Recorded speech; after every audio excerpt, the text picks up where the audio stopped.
Cyber trust संचलित DK. Shinde समाजकार्य महाविद्यालय आणि मैत्री संस्था यांच्या संयुक्त विद्यमानं देशपातळीवरील पहिला तृतीयपंथीयांचा fashion show Rotary club of कोल्हापूरच्या सभागृहात आयोजित करण्यात आला। हम भी किसी से कम नहीं या तत्वानुसार या स्पर्धेचं आयोजन करण्यात आलं।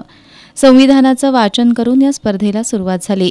हिना सय्यद, अंकिता आळवेकर, मयूर सोळंकी, रिया आळवेकर, स्मिता वदन, दीपा नाईक, मयुरी आळवेकर, करीना काळी या स्पर्धकांनी या शोमध्ये रॅम्प वॉक केला।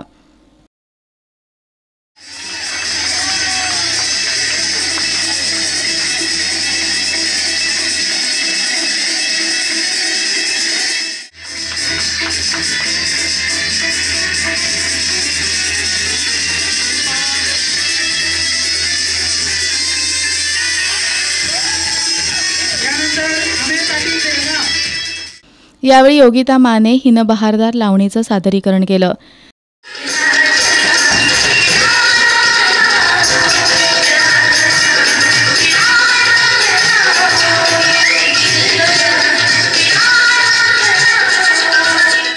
या स्पर्धेत परीक्षक म्हणून ज्योती हिरेमठ, डॉक्टर वैदेही पोटे, प्रज्ञा कापडी यांनी काम पाहिलं। हा फॅशन शो यशस्वी करण्यासाठी प्राध्यापक डॉक्टर डी.एम. भोसले यांच्यासह डी.के. शिंदे समाजकार्य महाविद्यालयाचे शिक्षक आणि विद्यार्थी यांनी विशेष परिश्रम घेतले।